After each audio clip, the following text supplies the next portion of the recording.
प्यारे साथियों नमस्कार। स्वागत है आपका बिहार बोर्ड के सबसे बड़े सबसे विश्वसनीय प्लेटफॉर्म आपके अपने Bihar board class 11 science Vidyakul.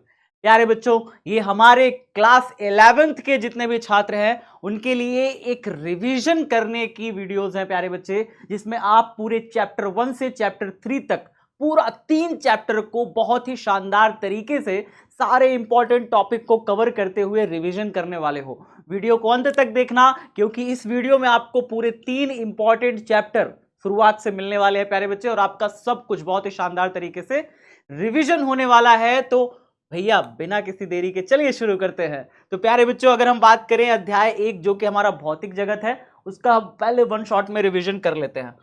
भौतिक जगत में बात स्टार्ट होती है कि भैया विज्ञान है क्या, विज्ञान की परिभाषा क्या है, यहीं से पूरा सब कुछ जानकारी इस्तेमाल होती है। तो अगर हम बात करें विज्ञान, तो विज्ञान का अर्थ क्या होता है प्यारे बच्चे? विज्ञान का अर्थ होता है जानना। ठीक है, लैटिन भाषा में विज्ञान को सबसे पहले कहा गया था सिंटिया, जिससे निकल के आया था साइंस। ठीक है, तो साइंस शब्द कहां से आया था? लैटिन भाषा के शब्द सिंटिया से आता है। और विज्ञान का अर्थ क्या होता है? जानना।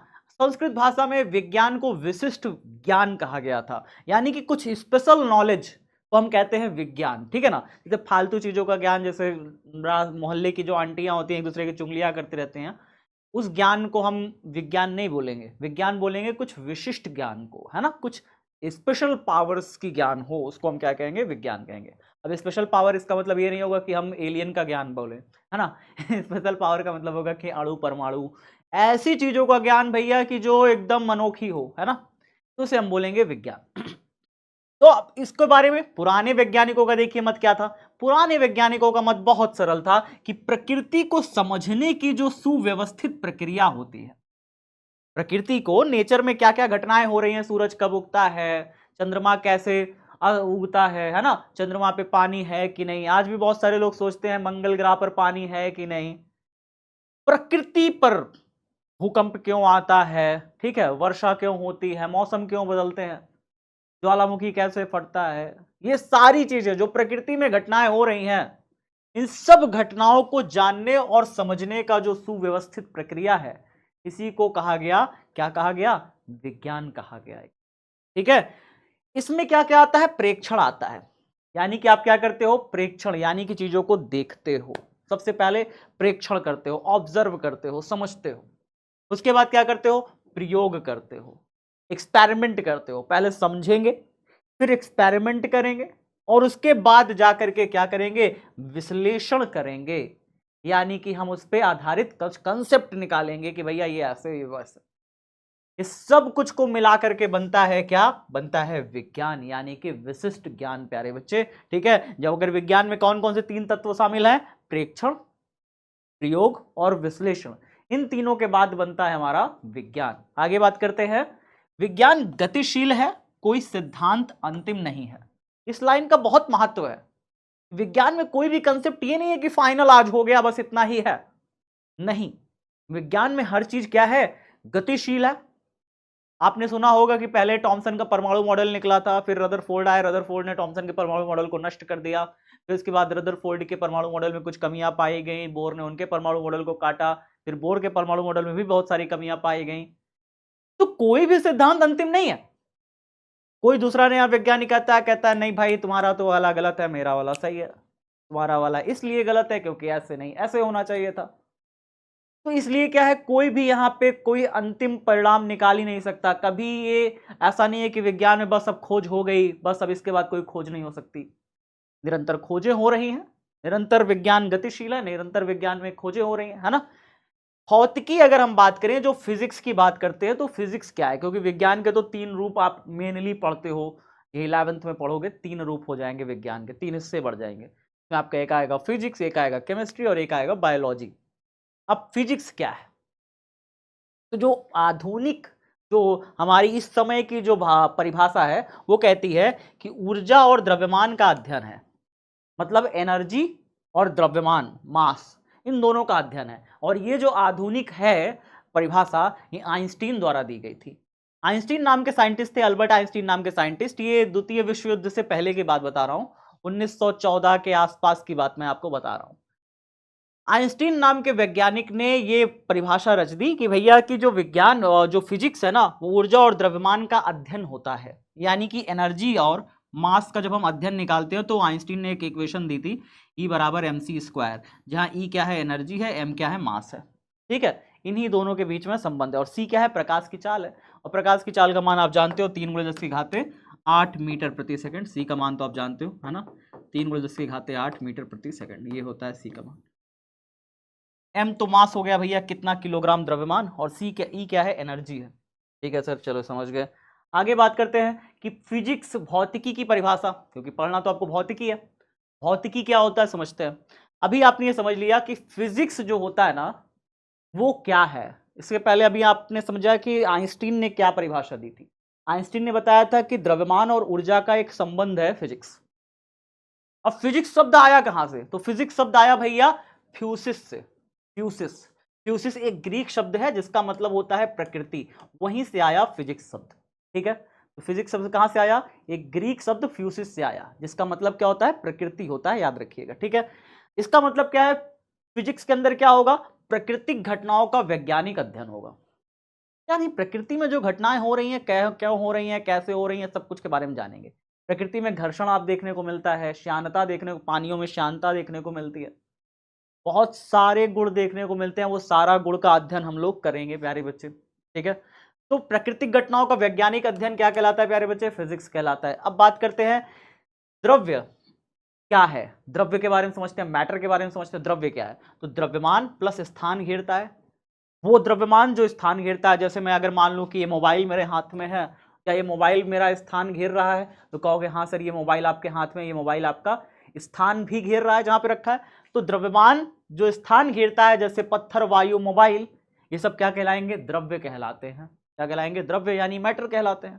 ठीक है सर, आगे ऊर्जा क्या होता है, कार्य करने की क्षमता, जैसे ऊष्मा और प्रकाश, ये सब क्या है, ऊर्जा है।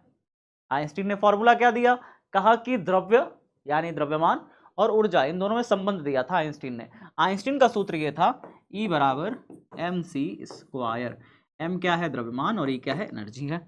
ठीक है, यानी द्रव्यमान और ऊर्जा में रूपांतरण संभव है। द्रव्यमान अगर मैं लिखूं, जैसे देखिए मैं कहता हूं 1 किलोग्राम द्रव्यमान में कितनी ऊर्जा है, 1 किलोग्राम द्रव्यमान में कितनी ऊर्जा है, तो C तो प्रकाश की चाल हो गई, निकालना है एनर्जी 1 किलोग्राम द्रव्यमान में कितनी ऊर्जा है, तो E बराबर कितना हो जाएगा, mc²। m का मान रखोगे 1 किलोग्राम, C है प्रकाश की चाल, प्रकाश की चाल रखोगे 3 × 10⁸, इसका क्या कर दोगे, स्क्वायर कर दोगे प्यारे बच्चे। 3 का स्क्वायर करोगे 3 × 9, 10⁸ का स्क्वायर 8 दूनी 16। ठीक है, गुणे में 1, 9 एकम 9, गुणे में 10⁻16, यानी कि लगभग लगभग ये 10⁻17 जूल एनर्जी आएगी। तो 1 किलोग्राम द्रव्यमान के तुल्य कितनी एनर्जी आएगी, 10⁻17। आप कहोगे सर 10⁻17 कैसे हो गया, इस 9 जो आया है ना, इसको भी हम 10 लगभग मानते हैं, लगभग 10 के बराबर मान सकते हैं। 10⁻1, 10⁻16, 10⁻1, 10⁻16, 10⁻1, 10⁻16 मिलकर 10⁻17 बन गया। तो ये होता है प्यारे बच्चे कि 1 किलोग्राम द्रव्यमान में कितनी एनर्जी, 10⁻17 जूल ऊर्जा होती है। यानी द्रव्यमान को आपने ऊर्जा में कन्वर्ट कर दिया। यही है पूरा का पूरा फिजिक्स। किसने बताया था, आइंस्टीन ने बताया था कि द्रव्यमान का ऊर्जा में रूपांतरण, ऊर्जा का द्रव्यमान में रूपांतरण, यही तो है आपस में एक दूसरे का रूपांतरण, ही क्या कहलाता है, फिजिक्स कहलाता है। या फिर आप कह सकते हैं कि प्रकृति की चीजों का वैज्ञानिक अध्ययन करना फिजिक्स कहलाता है। प्रकृति में होने वाली घटनाओं का वैज्ञानिक अध्ययन करना। यानी पृथ्वी घूम क्यों रही है अपने अक्ष पर, पृथ्वी सूरज के चारों तरफ क्यों घूम रही है ना, आसमान में कितने ग्रह क्यों हैं, सब ग्रह का परिक्रमण काल अलग अलग क्यों है, इस सब चीजों के बारे में वैज्ञानिक अध्ययन करना क्या कहलाता है, फिजिक्स के अंतर्गत आता है। ठीक है, चलिए सर आगे देखते हैं। आगे बात आती है कि भौतिकी का कार्य क्षेत्र क्या है। भौतिकी का कार्य क्षेत्र क्या है, तो आप कहोगे सर भौतिकी के 2 कार्य क्षेत्र हैं, स्थूल भौतिकी और सूक्ष्म भौतिकी। स्थूल भौतिकी क्या है, स्थूल भौतिकी है जो बड़ी बड़ी आपको दिखती है, जैसे ग्रह, रॉकेट इंजन, ये सब बड़े बड़े हैं जो आपको सामने नजर आते हैं, है ना, वो स्थूल भौतिकी के अंतर्गत आते हैं। सूक्ष्म भौतिकी यानी जो छोटी छोटी चीजें हैं जो दिखती नहीं है, लेकिन उसका भी अध्ययन करते हैं फिजिक्स के अंतर्गत। जैसे अणु परमाणु, कि भाई अणु परमाणु में क्या करते हैं कि परमाणु के अंदर क्या है, रदरफोर्ड ने एक्सपेरिमेंट किया था, है ना, ये सब कुछ भी फिजिक्स के अंतर्गत आता है। ठीक है, तो परमाणु, इलेक्ट्रॉन, क्वांटम घटनाएं, ये सब किसके अंतर्गत आती है, सूक्ष्म भौतिकी।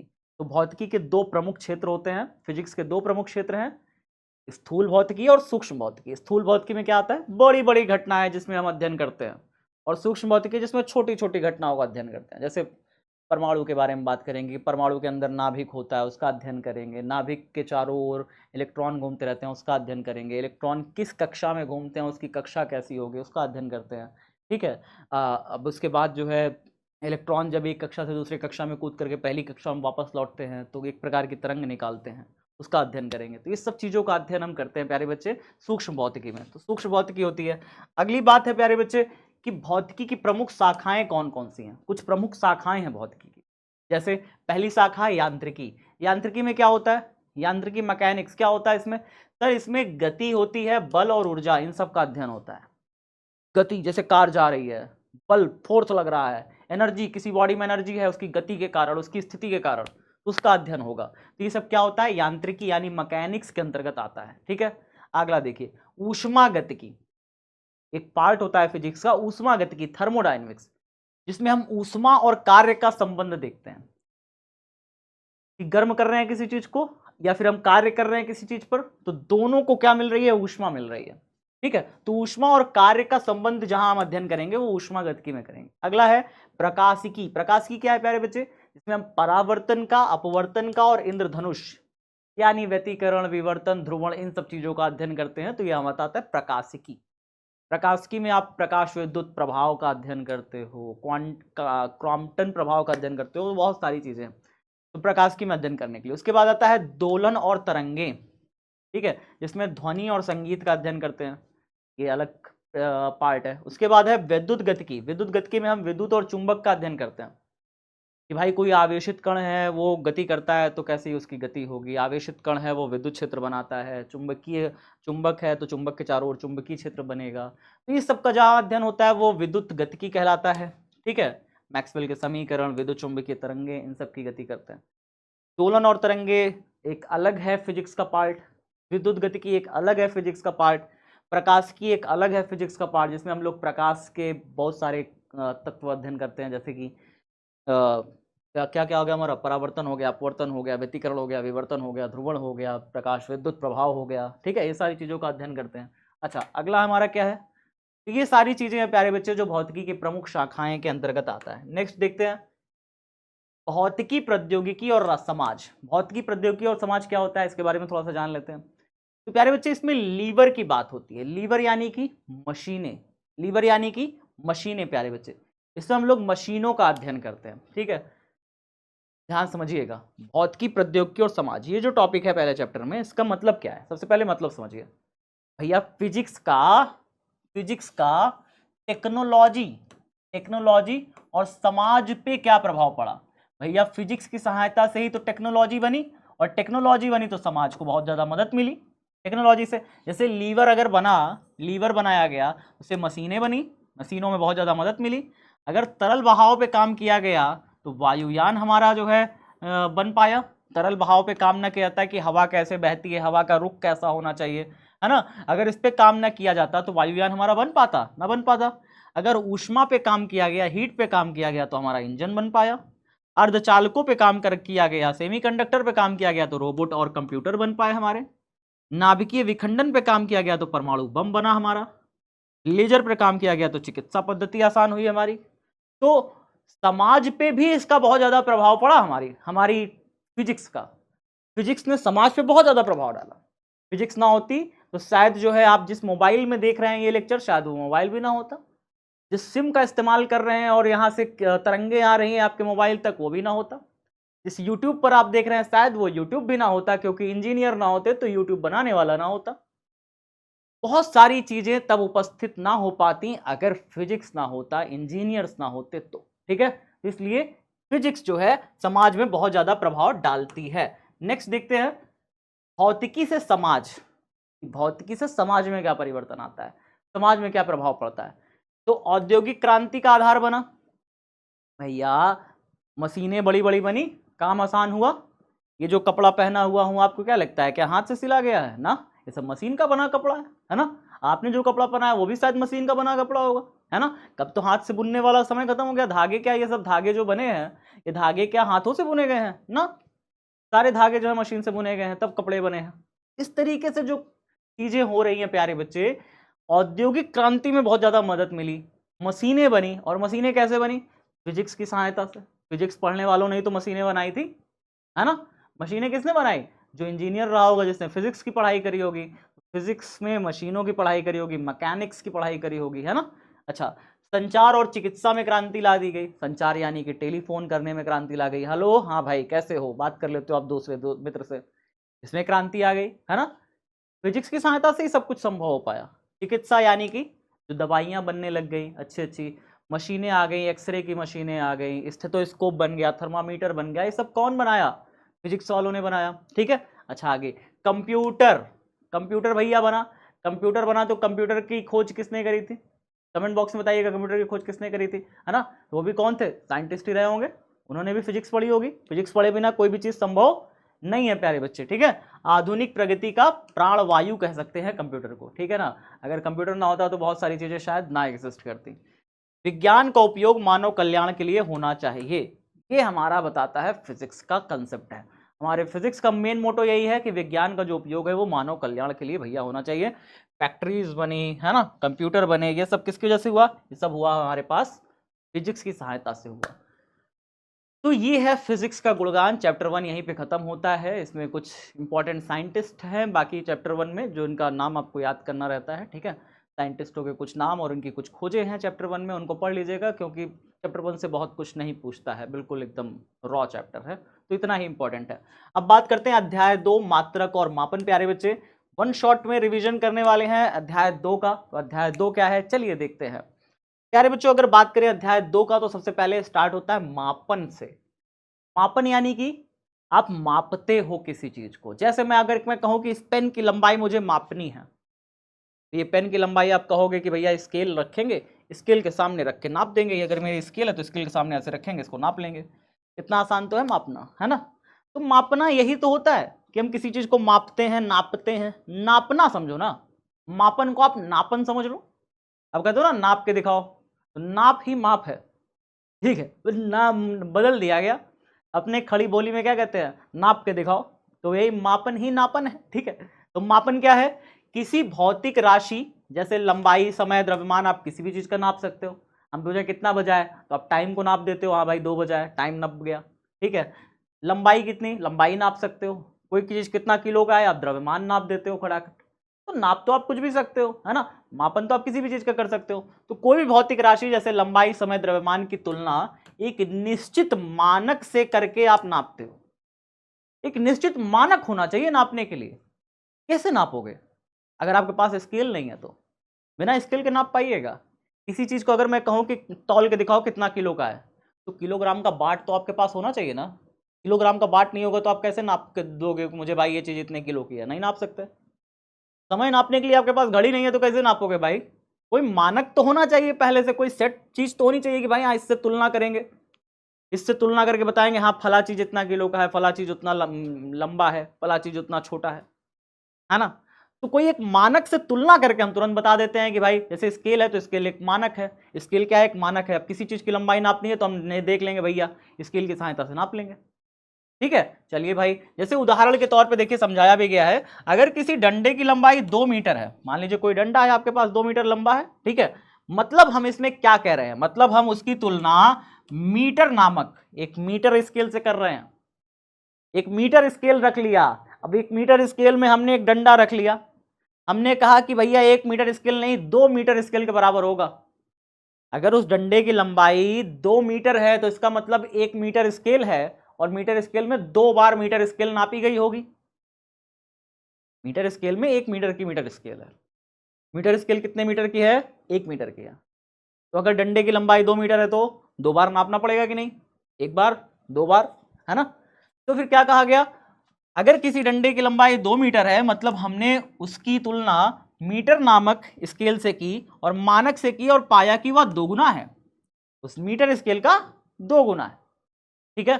तो यहां पे 1 मीटर क्या हो गया? 1 मीटर स्केल इसका मानक हो गया, वो मीटर स्केल इसका मानक हो गया 1 मीटर का, ठीक है। चलो सर समझ गए।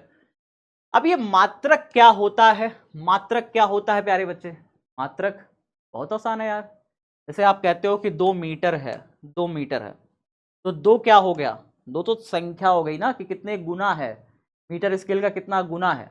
अभी जो मीटर है ये तो मात्रक हो गया ना जी, ये मीटर क्या हो गया, मात्रक हो गया, और दो क्या हो गया भैया, इसी मीटर का वो दो गुना है, इसी मीटर का वो दो गुना है। ठीक है, बात समझ में आया। तो ये होता है प्यारे बच्चे। अब मात्रक क्या है, एक निश्चित मानक है, एक निश्चित फिक्स मानक है जिससे हम किसी भौतिक राशि को नापते हैं।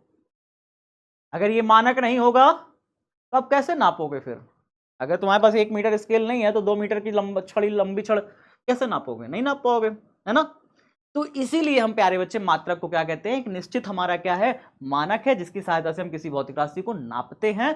इस माप को लिखा जाता है, कैसे लिखा जाता है इस माप को, ऐसे लिखा जाता है प्यारे बच्चे। अगर आपको कोई भौतिक राशि नापनी है तो उसमें संख्या और मात्रक दोनों लिखना पड़ेगा। जैसे मैं कहता हूं ना कि 2 मीटर लंबी छड़ है तो 2 मीटर का मतलब क्या हो गया भैया, 2 हो गई उसकी संख्या और मात्रक हो गया मीटर, ये हो गया मीटर। बात समझे? ठीक है, मतलब जैसे लंबाई 5 मीटर है तो यहां 5 एक संख्या है और मीटर क्या है, मात्रक है। मीटर क्या है, मात्रक है। सिंपल सी तो बात है, एकदम सिंपल सा लॉजिक है। ठीक है, चलो सर अगला बताइए। अब देखिए जैसे मेरे पास ये छड़ है, इस छड़ को नापना है मुझे, तो छड़ मतलब एक पेंसिल है, इस पेंसिल को नापना है तो मैं क्या कहूंगा भैया, पेंसिल को मैंने इधर से रखा, बिल्कुल ये 0 पॉइंट था, ये 0 पॉइंट था, है ना। 0 से 1 2 3 4 5, 5 सेंटीमीटर लंबी है, 5 सेंटीमीटर लंबी है। तो 5 सेंटीमीटर लंबी है तो हम इसे लिखेंगे 5 सेंटीमीटर लंबी। 5 क्या हो गया बाबू, 5 हो गई संख्या, और सेंटीमीटर क्या हो गया, सेंटीमीटर हो गया मात्रक, मात्रक इसका। ठीक है, ठीक है, एकदम क्लियर है, एकदम क्लियर है, एकदम क्लियर, आराम से हो गया। चलिए अगला देखते हैं। अगला है हमारे पास मूल मात्रक और व्युत्पन्न मात्रक। ये क्या होता है सर, मूल मात्रक और व्युत्पन्न मात्रक? अरे भैया कुछ ऐसे मात्रक होते हैं जिस दुनिया में जिनको किसी भी चीज की अन्य चीजों की जरूरत नहीं पड़ती, वो स्वतंत्र होते हैं सब चीजों से। मूल मात्रक इन्हें कहते हैं फंडामेंटल। अगर ये ना होते तो कुछ ना होता। जैसे अगर मुझे लंबाई नापनी है तो क्या मैं कहूंगा 2 किलोग्राम किलोग्राम बाट लेकर के जाऊं और लंबाई नाप दूं? मुझे लंबाई नापनी है, मैं तुम्हें घड़ी दे दूं, कह दूं घड़ी ले जाओ और लंबाई नाप लाओ, तो घड़ी से तो समय नापता है, आप कहोगे घड़ी से तो समय नापता है, आप लंबाई कैसे नापोगे? नहीं नाप सकते। इसका मतलब समय अलग चीज है, लंबाई अलग चीज है। समय अलग चीज है, द्रव्यमान अलग चीज है। समय अलग चीज है, लंबाई अलग चीज है ना।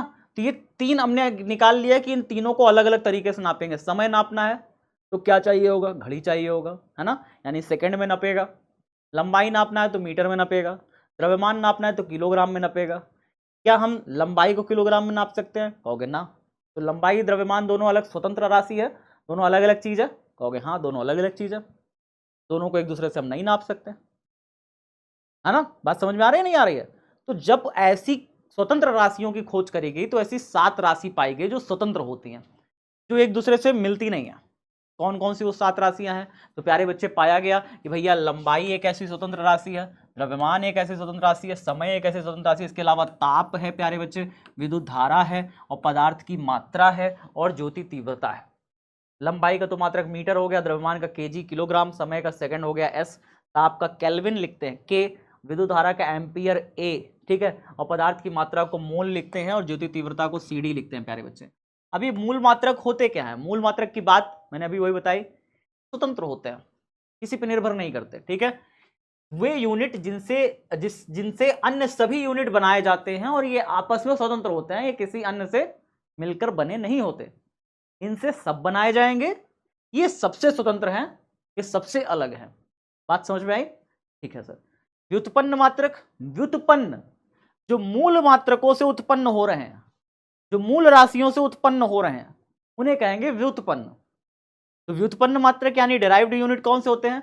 मूल मात्रकों के संयोजन से बनी यूनिट होती है, मूल मात्रकों से मिलकर जो बनी होती है। जैसे मैं आपसे कहूं एक वेग, वेग का मात्रक क्या होता है? वेग क्या है? वेग एक प्रकार का व्युत्पन्न राशि है, व्युत्पन्न राशि। अब व्युत्पन्न राशि है तो इसका मात्रक क्या लिखोगे? इसका मात्रक होता है मीटर प्रति सेकंड। मीटर में लंबाई भी है और समय भी है, तो लंबाई और समय दो मात्रकों से मिल करके, दो मूल मात्रकों से मिल करके बना है वेग का मात्रक, मीटर प्रति सेकंड। बात समझ में आ रहा है? नहीं समझे? अगर आप वेग का मात्रक लिख रहे हो तो वेग का मात्रक क्या लिखते हो? वेग का मात्रक लिखते हो प्यारे बच्चे मीटर प्रति सेकंड, ये होता है वेग का मात्रक। अब मीटर क्या है? लंबाई का मात्रक, लंबाई क्या है प्यारे बच्चे, एक मूल मात्रक है। सेकंड क्या है, समय का मात्रक है, और समय क्या है, एक मूल मात्रक है। यानी इन दो मूल मात्रकों से मिल करके बना हुआ है वेग का मात्रक। तो वेग का मात्रक क्या कहलाएगा, व्युत्पन्न मात्रक कहलाएगा। क्यों, क्योंकि ये दो चीजों से मिलके बना है, ठीक है। और वेग क्या कहलाएगी, व्युत्पन्न राशि कहलाएगी, व्युत्पन्न राशि कहलाएगी, ठीक है, व्युत्पन्न राशि कहलाएगी।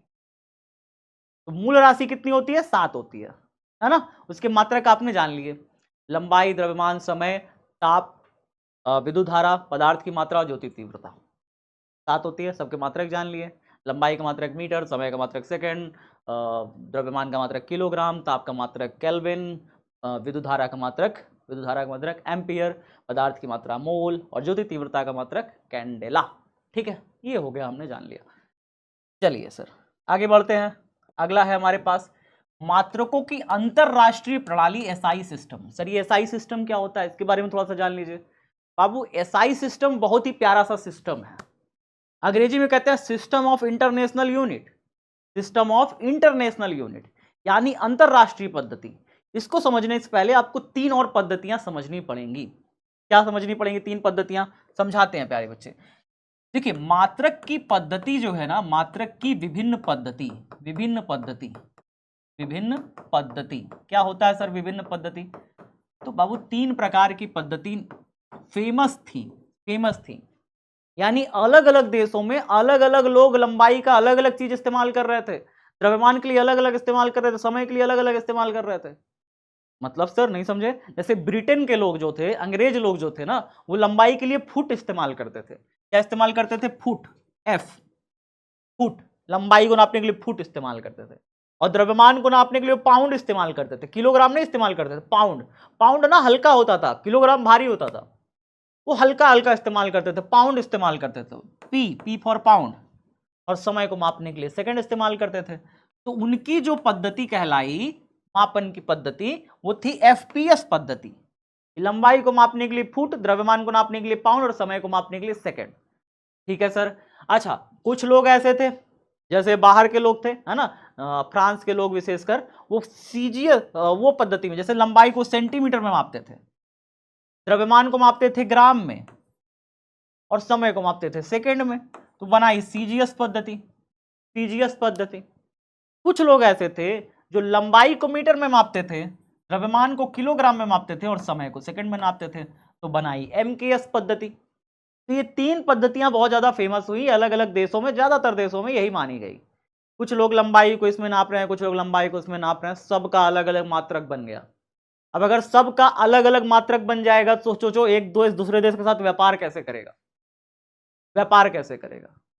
हाँ बताओ, कोई इंसान अगर इस पेन की लंबाई को कहेगा 3 मीटर, मान लो कोई इंसान इस पेन की लंबाई को कहेगा 3 मीटर, मान लो भाई 3 मीटर नहीं है, मैं जानता हूँ बहुत छोटी सी है, मुश्किल से 15 सेंटीमीटर भी नहीं होगी, हाँ 15 सेंटीमीटर के अराउंड होगी है।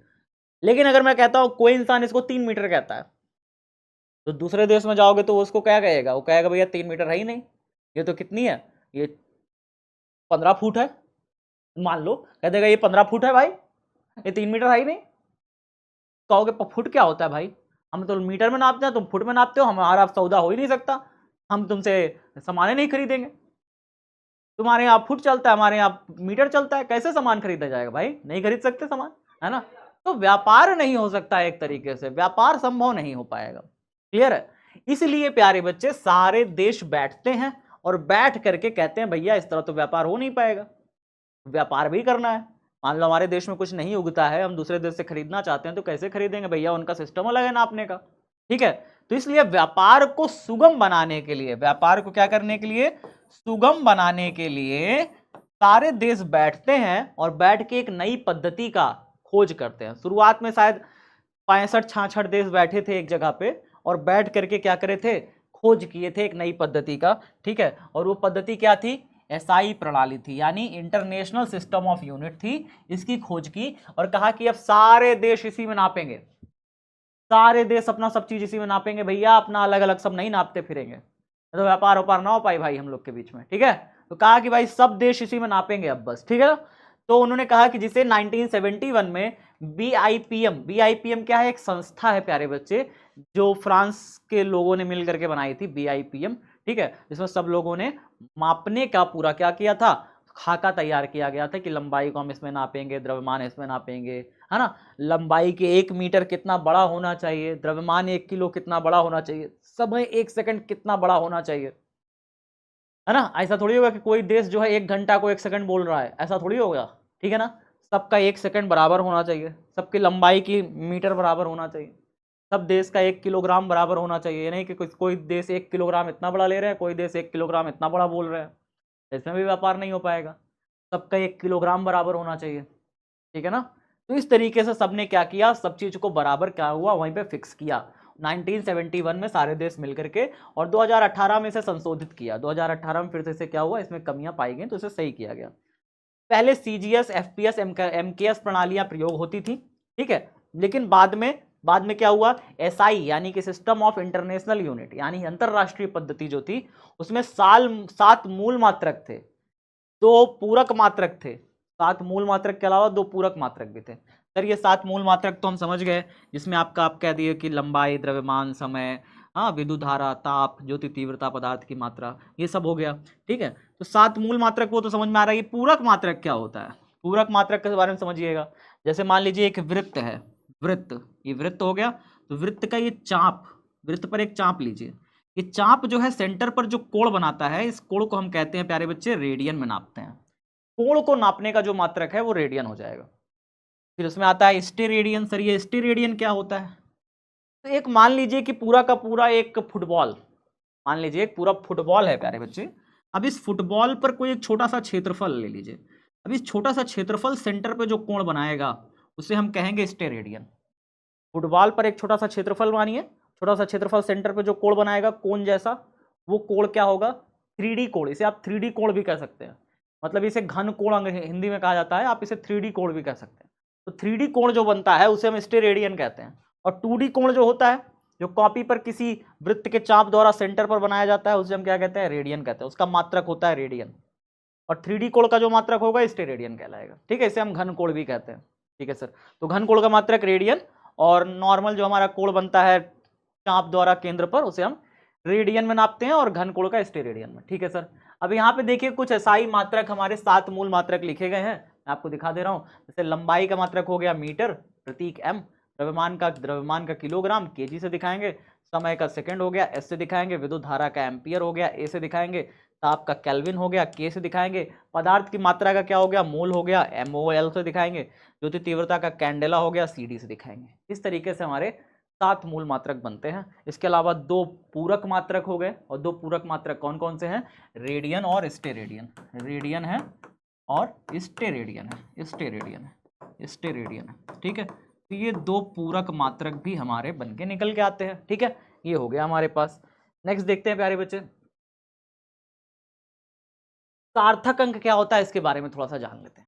अब इस चैप्टर में जो मेन पॉइंट आता है वो है सार्थक अंक। क्या आखिरकार सार्थक अंक क्या होता है, सार्थक अंक की बात करते हैं तो सिग्निफिकेंट नंबर्स इसे अंग्रेजी में कहते हैं। क्या कहते हैं, सिग्निफिकेंट नंबर्स। प्यारे बच्चे क्या होता है सार्थक अंक, मतलब नापते समय जब आप नापते हो ना किसी चीज का, तो मापन में वे अंक जो विश्वसनीय हो कि भैया ये पक्का है, ठीक है।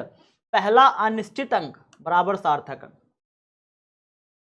मापन में वे अंक जो विश्वसनीय है कि भैया ये तो होगा ही, साथ में पहला अनिश्चित अंक मिला देंगे इन तीनों को तो बनेगा सार्थक अंक। नहीं समझे, चलो समझाते हैं।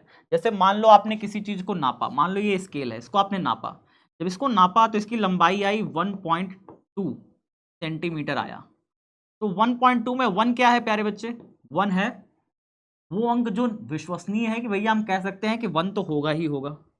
तो क्या है, ये अनिश्चित अंक है, 1.2 हो सकता है, 1.3 भी हो सकता है, 1.4 भी हो सकता है ना, ये अनिश्चित होता है।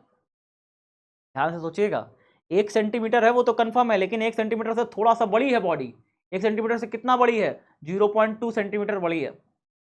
अब ये 0.25 भी तो हो सकती है, 0.22 भी तो हो सकती है, 0.23 भी तो हो सकती है, तो ये अनिश्चित है। दूसरा वाला जो अंक है ये क्या है, अनिश्चित है। इन दोनों अंकों से मिल करके जो बनेगा अंक 1.2 ये क्या कहलाएगा? ये कहलाएगा सार्थक अंक। तो कोई पूछे सार्थक अंक कितने हैं 1.2 में, वही होगा 1 2। कितने सार्थक अंक हैं? 2 सार्थक अंक है। पहला जो है विश्वसनीय अंक है, दूसरा क्या है? अनिश्चित अंक है कि भैया 1.2 के अलावा 1.21 भी हो सकता है, 1.22 भी हो सकता है, 1.23 भी हो सकता है। ये वाला हमारा निश्चित नहीं है, ये विश्वसनीय नहीं है ना, ये अविश्वसनीय है। ठीक है, ये अनिश्चित अंक है। तो पहला अनिश्चित अंक और विश्वसनीय अंक, इन दोनों को मिला करके बनता है सार्थक अंक। ठीक है सर, तो क्या किया गया इसके? देखिए कुछ नियम होते हैं सार्थक अंकों के। पहला नियम है कि जितने भी शून्योत्तर अंक हैं सब सार्थक अंक होते हैं। शून्योत्तर यानी कि जीरो को छोड़ करके 1 2 3 4 5 6 7 8 9, ये सब क्या है? सब सार्थक अंक गिनते हैं। मतलब अगर कहीं 1 2 3 4 5 6 7 8 9 लिखा है तो इसका मतलब ये सब सार्थक अंक हैं।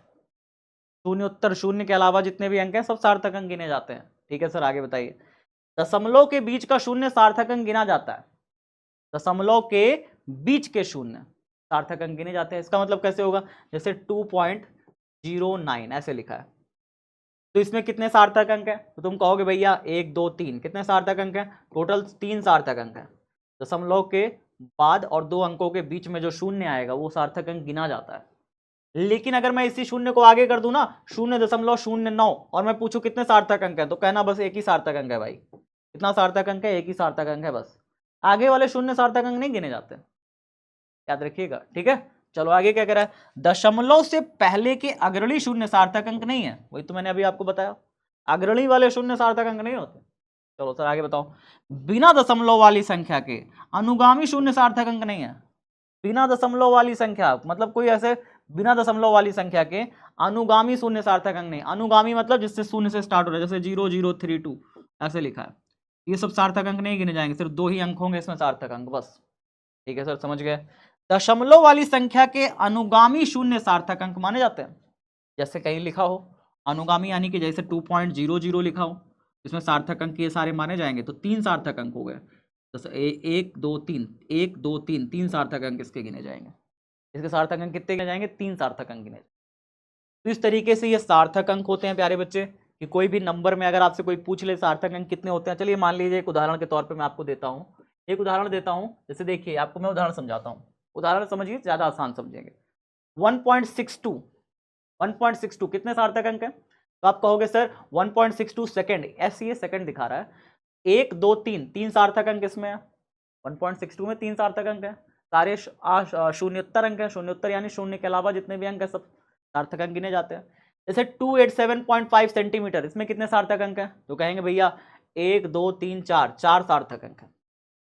अब देखिए जैसे 0.02308, 2 अंकों के बीच का जीरो माना जाएगा सार्थक अंक। स्टार्टिंग के जीरो सार्थक अंक नहीं गिने जाते। तो 1 2 3 4 कितने सार्थक अंक हो गए? 4 सार्थक अंक हो गए। ठीक है सर। अच्छा, अंतिम के जीरो जो है सार्थक अंक गिने जाते हैं। तो 1 2 3 4, इसमें कितने सार्थक अंक है प्यारे बच्चे? 4 सार्थक अंक है। अंतिम के जीरो सार्थक अंक में काउंट होते हैं। तो ये आपने सार्थक अंक पूरा अच्छे से सीख लिया, विद एग्जाम्पल समझ लिया सार्थक अंक को। आगे बढ़ते हैं, आगे बढ़ते हैं प्यारे बच्चे। अगला हेडिंग है हमारा विमाएं क्या होती हैं। विमा के बारे में थोड़ा समझिए। विमा यानी कि आप ऐसे समझ सकते हैं कि भैया डायमेंशन, अंग्रेजी में कहते हैं कि डायमेंशन क्या होता है। 2-3 चीजों की डायमेंशन जान लीजिए तो आप बड़े आराम से सब चीजों का डायमेंशन निकाल पाएंगे। बेसिक कौन कौन सी चीजें हैं जिसका डायमेंशन हमें पता होना चाहिए? जैसे कि प्यारे बच्चे आप कहते हो ना कि वेग, वेग का मात्रक कभी आपने क्या पढ़ा था? याद करिए, मीटर प्रति सेकंड, ये पढ़ा था। हाँ सर, मीटर प्रति सेकंड पढ़ा था। मीटर में लंबाई का जो विमा होता है वो फिक्स है और समय का विमा वो फिक्स है। लंबाई का विमा, समय का विमा अलग अलग होता है। हाँ बाबू, जैसे मैंने अभी आपको बताया था ना, लंबाई का मात्रक क्या होता है? तो लंबाई का मात्रक होता है मीटर, लेकिन इसका विमा क्या होता है? इसका विमा को हम ऐसे लिखते हैं, एल से ऐसे करके। ठीक है। द्रव्यमान का हमने क्या बताया था? द्रव्यमान का बताया था बाबू केजी। इसका विमा क्या होता है? इसका विमा होता है एम। क्या होता है? एम होता है। समय, समय का विमा क्या, समय का मात्रक क्या होता है? समय का मात्रक होता है सेकंड। इसका विमा क्या होता है? टी होता है। समय का मात्रक क्या होता है? टी होता है। ठीक है सर, आगे बताइए। लंबाई, द्रव्यमान, समय हो गया। उसके बाद क्या होता है? ताप, टेम्परेचर। टेम्परेचर का मात्रक क्या होगा? केल्विन। इसका विमा क्या हो जाएगा? इसका विमा थीटा लिखते हैं, ऐसे करके थीटा लिखते हैं। विद्युत धारा, विद्युत धारा, धारा का जो मात्रक होता है वो क्या होता है? एम्पियर होता है। इसका विमा को हम बिहार बोर्ड में आई से भी दिखाते हैं और ए से भी दिखाते हैं, दोनों से दिखाते हैं। बिहार बोर्ड में हम आई से भी दिखाते हैं, ए से भी दिखाते हैं, ठीक है, तो दोनों से दिखाते हैं। ये प्रमुख 5 आपको याद होने चाहिए, इन पांचों की विमा आपको याद होनी चाहिए, ठीक है। अब अगर इन पांचों की विमा आपको याद रहेगी तो वेग का अगर आपको कोई कह दे विमा निकालो तो कैसे निकालोगे? वेग का मात्रक होता है मीटर प्रति सेकंड। अब मीटर हो गया बाबू, मीटर हो गया एल, तो यहां लिख देना एल ऐसे करके, और सेकंड हो गया समय, समय का क्या हो गया टी, यहां लिख देना टी। अब टी की पावर कितनी है कहोगे सर +1, ऊपर जाएगा तो -1, तो यहां पे कितना लिखोगे एल, टी की पावर ऊपर गया तो टी -1, ऐसे करके साथ में लिख देते हैं। ये क्या आ गया? वेग की विमा आ गई।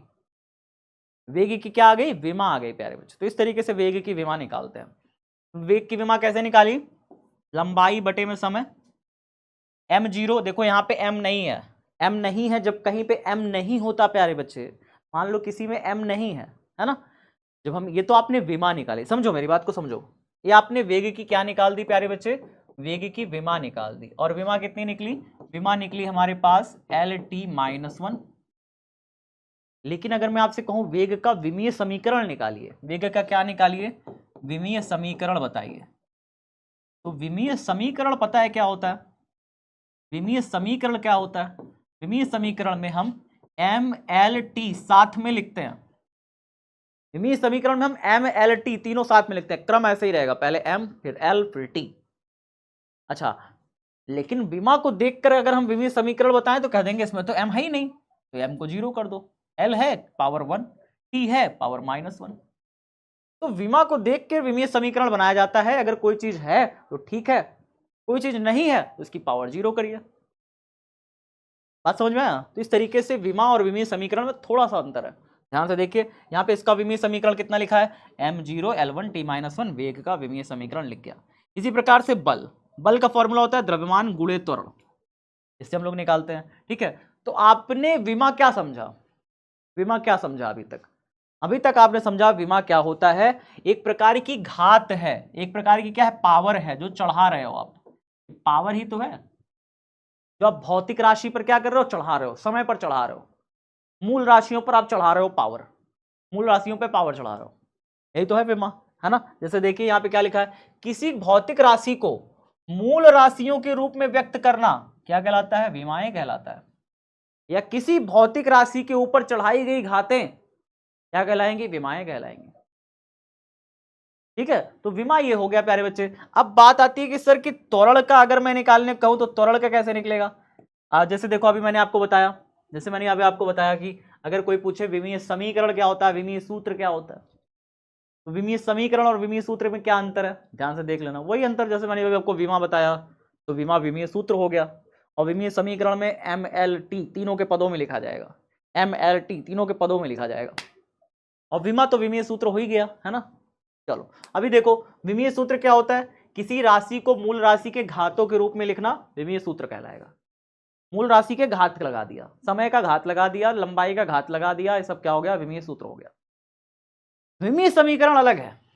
विमीय समीकरण है किसी भौतिक नियम को विमाओं में व्यक्त करना। भौतिक नियम को विमा में व्यक्त करना क्या कहलाता है? विमीय समीकरण कहलाता है। जैसे अगर मैं कार्य का निकालूंगा तो बल गुणे दूरी, ये निकल के आएगा। अब मैं आपको थोड़ा सा विमा निकालना सिखाता हूं। जैसे मैं अगर निकालूं त्वरण का, ध्यान से देखना, त्वरण का इंपॉर्टेंट निकाल के दिखाते हैं। त्वरण का बताओ क्या होगा? तो त्वरण जो होता है प्यारे बच्चे, ये वेग परिवर्तन बटे में समय होता है। आप कह सकते हो एक प्रकार से वेग बटे समय, वेग बटे में समय होता है, वेग बटे में समय होता है। तो वेग क्या है प्यारे बच्चे? वेग हो गया LT-1, अभी आपने निकाला था वेग का LT-1 ऐसा। अच्छा, समय का क्या निकाला था? T निकाला था। अब t की पावर +1 है, ऊपर गया तो क्या हो गया? t की पावर -1 हो गया। पहले ही ऊपर LT-1 बैठा है वेग का, और नीचे समय t की पावर +1 है, ऊपर गया तो t की पावर -1 हो गया बाबू, ऐसे। अब -1 कितना हो गया? l तो l लिखोगे, t की पावर -1, t की पावर -1, -1 -2 बन गया, -2। तो वेग का त्वरण का जो विमा निकल के आया वो LT-2 निकला। लेकिन अगर मैं त्वरण का विमीय समीकरण निकालूं, त्वरण का विमीय समीकरण निकालूं, तो विमीय समीकरण कितना निकल के आएगा? m तो 0 हो जाएगा, LT-2, l तो 1 है ना। ये विमीय समीकरण है त्वरण का। ये त्वरण की विमीय सूत्र है, ये विमीय समीकरण है। तो ये अंतर है प्यारे बच्चे, विमीय सूत्र और विमीय समीकरण। अब आपको अगर बल का निकालने को कहूं, मैं बल का निकालने को कहूं तो बल बराबर पता है क्या होता है, बल बराबर द्रव्यमान गुणे में त्वरण। द्रव्यमान गुणे में त्वरण आता है, ये फॉर्मूला होता है बल का, द्रव्यमान गुणे त्वरण फॉर्मूला है। द्रव्यमान हो गया m से दिखाएंगे, और त्वरण को दिखाने के लिए हमने निकाल लिया, कितना निकाल लिया, LT-2। द्रव्यमान को m से, त्वरण को LT-2 से गुणा कर देंगे तो बल का आ जाएगा, बल का कितना आएगा, MLT-2। ये हो गया बल का हमारा। अब अगर मैं कार्य का निकालूं तो कितना निकलेगा, कार्य का निकालते हैं। कार्य का निकालने के लिए प्यारे बच्चे जैसे ही आप कार्य का निकालोगे, कार्य बराबर आ जाएगा बल गुणे में विस्थापन। क्या हो जाएगा, बल गुणे में विस्थापन। सर विस्थापन क्या होता है, अरे लंबाई ही नापते हैं, जैसे दूरी को नापते हैं वैसे ही विस्थापन भी है, दूरी और विस्थापन एक ही है, परेशान मत होना, ठीक है। तो बल हो गया हमारा कितना, MLT-2 बल हो गया, और विस्थापन जैसे दूरी का विमा है L, वैसे ही लंबाई का विमा L, वैसे ही विस्थापन का विमा L। दूरी और लंबाई विस्थापन सब एक ही है, सबका विमा L ही होता है, ठीक है सर। आगे बताइए, आगे बताइए। यहाँ पे L की पावर 1, यहाँ पे L की पावर 1 मिलके क्या बन गया, L की पावर 2 बन गया, T की पावर -2 हो गए, M ऐसे ही लिखा जाएगा, बाकी सब M और T-2 ऐसे ही, L की पावर 1 L की पावर 1 मिलके L की पावर 2 बना लिया। ये हो गया कार्य की विमा। किसकी विमा आ गई, कार्य की विमा आ गई। अब जो कार्य की विमा होती है वही ऊर्जा की विमा है, वही ऊर्जा की विमा भी है। कार्य की विमा ऊर्जा की विमा सेम है। वही चीज देखिए मैंने अभी आपको यहाँ पे दिखाया, क्या दिखाया कि जो बल की कार्य की विमा होगी वो कितनी होगी, M1L2T-2, यही आया है, M1L2T-2।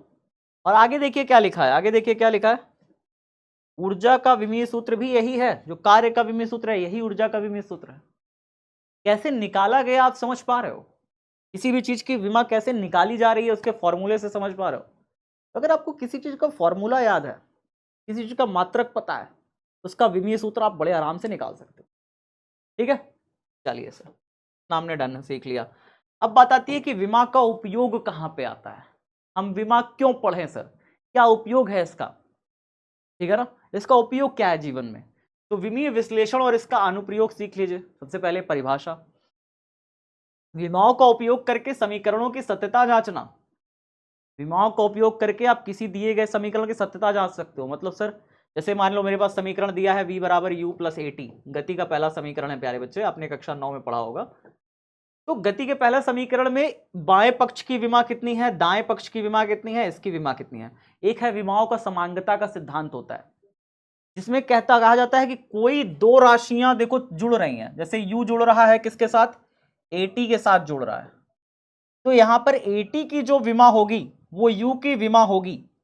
दो राशियां तभी जुड़ सकती हैं जब दोनों की विमाएं क्या हो, समान हो, यानी u की विमा at की विमा दोनों बराबर होगी, तभी जाके ये दोनों जुड़ सकती है। माने v की विमा बराबर होगी u की विमा, बराबर होगी at की विमा, ये तीनों की विमाएं आपस में क्या होंगी, बराबर होंगी। इसे कहते हैं विमाओं का समांगता का सिद्धांत, ठीक है। चलिए सर आगे बात करते हैं। तो विमाएं क्या है, विमाओं का उपयोग करके किसी भी समीकरण की सत्यता की जांच कर सकती है कि हमारा समीकरण सही भी है या गलत है। अगर कोई समीकरण गलत होगा तो इसकी जो विमा है इसकी विमा कभी बराबर नहीं होगी, फिर बराबर नहीं होगी विमा। और अगर विमा दोनों की बराबर नहीं है तो इसका मतलब समीकरण हमारा गलत, ठीक है। तो विमाओं की सत्यता की जांच करना या नई राशियों का अनुमान लगाना, कोई नई राशि का पता लगाना, इसके लिए होता है। जैसे किसी वैल्यू का पता लगाना, के का मान पता लगाना, के कांस्टेंट कई बार आ जाता है ना, तो उस कांस्टेंट या नियतांक का मान पता लगाने के लिए आता है, ठीक है। चलो आगे, किसी समीकरण की शुद्धता जांच करना है कि कोई समीकरण सही है कि गलत है, इसके बारे में जांच करने के लिए विमाओं का इस्तेमाल होता है। अज्ञात मात्रक निकालना, कोई अज्ञात मात्रक है इसको निकालने के लिए, भैया हमें नहीं पता चल रहा है कि कोई भौतिक राशि इसका मात्रक क्या होगा, है ना, इसके लिए विमाओं का इस्तेमाल करते हैं। भौतिक राशियों के बीच संबंध ज्ञात करना, कई सारी भौतिक राशियां उसके बीच में हम संबंध निकालने के लिए विमाओं का इस्तेमाल करते हैं प्यारे बच्चे। तो विमाओं का इस्तेमाल ऐसी चीजों के उपयोग के लिए किया जाता है, ठीक है जी। चलो तो यहां तक रहा हमारा चैप्टर नंबर 2 खत्म, ठीक है जी। अब स्टार्ट करते हैं चैप्टर नंबर 3। प्यारे बच्चों अब बात करते हैं तीसरे चैप्टर की। तीसरे चैप्टर यानी कि सरल रेखा में गति, motion in a straight line. इसमें क्या होता है, इसमें भैया है कि कोई गाड़ी है जो सीधी रेखा में चलती है ना, सीधी रेखा में यानी कि भाई चलती चली जाएगी, सीधी रेखा में चलेगी, ठीक है। चलो तो भाई मोशन इन स्ट्रेट लाइन यानी सीधी रेखा में कोई गाड़ी चल रही है तो कैसे चल रही है इसके बारे में समझने से पहले गाड़ी देख लेते हैं। गाड़ी ये है, सीधी रेखा में चल रही है। मतलब से सीधी रेखा में चल रही है, इसका क्या मतलब? अरे यार सीधी रोड है, रोड कहीं मुड़ नहीं रही है, ऐसे नहीं हो रही रोड, कभी ऐसे नहीं हो रही, सीधा है बस, स्ट्रेट लाइन, सरल रेखा, उसी पे गाड़ी चलती चली जा रही है। हो गया। अच्छा इसमें क्या क्या चीजें फिर पढ़ना है हमें? इसमें हमें है 2-3-4 टॉपिक है, जैसे दूरी है, चाल है, समय है। समय कहाँ पढ़ेंगे? दूरी है, चाल है, विस्थापन है, त्वरण है ना? इन सब में संबंध है, कुछ समीकरण है, 3 समीकरण गति के। उसके बाद हमारा क्या है, अंतिम में आपेक्षिक या सापेक्षिक गति पे चैप्टर हमारा खत्म हो जाता है। इतना ही टॉपिक है इस चैप्टर में। चलिए सर बात कर लेते हैं, फिर फटाफट गाड़ी देख लेते हैं बढ़िया सी। समय के सापेक्ष स्थिति में परिवर्तन गति कहलाता है। या गति के समीकरण जानोगे, सरल रेखा में गति जानोगे, गति क्या होता है वो तो समझो। गति क्या होता है? गति होता है समय के सापेक्ष स्थिति में परिवर्तन। समय के साथ स्थिति बदल रही है किसी चीज की, और अगर नहीं बदल रही तो, पेड़ है, खड़ा पेड़ है प्यारे बच्चे, पेड़ खड़ा है, उसकी क्या स्थिति समय के साथ बदल रही है? नहीं, वो तो वही खड़ा है। कोई खंभा है गड़ा हुआ है, उसकी स्थिति समय के साथ बदल रही है ना? वो तो वहीं गड़ा है 4 साल से, पेड़ वहीं खड़ा है 4 साल से। तो जिस चीज की स्थिति समय के साथ नहीं बदल रही वो गतिमान नहीं है, वो स्थिर है, रुका हुआ है। लेकिन जिसकी स्थिति समय के साथ बदल रही है, जैसे मैं हूं, मैं कभी इधर हूं, कभी मैं चल के इधर आ गया, तो मैं तो गतिमान हूं। लेकिन आप कहोगे सर आप तो मेरे मोबाइल के अंदर दिख रहे हैं, आप कहाँ गतिमान है? मेरा मोबाइल तो वहीं का वहीं रखा है। मेरे मोबाइल के अंदर अगर आप दिख रहे हैं तो आप भी गतिमान नहीं है, आप भी स्थिर हैं, आप भी रुके हुए हैं। सिंपल सी बात है ना यार। मैं तो आपके मोबाइल में हूं, आपका मोबाइल तो चल नहीं रहा, आपका मोबाइल तो रखा है जहां आपने रखा हुआ है, तो फिर मैं कैसे गतिमान हो गया? लेकिन रियलिटी ये है कि मैं तो भाई यहां से इधर चल रहा हूं, मैं इधर से इधर चल रहा हूं, मैं गतिमान हूं। आपके मोबाइल के अंदर मैं दिख रहा हूं लेकिन मैं गतिमान नहीं हूं, तो मोबाइल तो स्थिर है सर। तो बहुत सारी चीजें हम लोग इसमें समझने की कोशिश करेंगे। जब हम किसी वस्तु को किसी अन्य वस्तु के सापेक्ष में देखते हैं तो हो सकता है वो वस्तु गतिमान हो, दूसरी ना हो। बहुत सारा कंसेप्ट है यहाँ पे सीखने के लिए प्यारे बच्चे। चलिए सबसे बात करेंगे प्यारे बच्चे, सबसे पहले मुख्य बिंदु जानने की कोशिश करेंगे। क्या है चैप्टर का प्रमुख पॉइंट? गति सापेक्ष होती है। मैंने अभी आपको बताया ना, गति सापेक्ष होती है।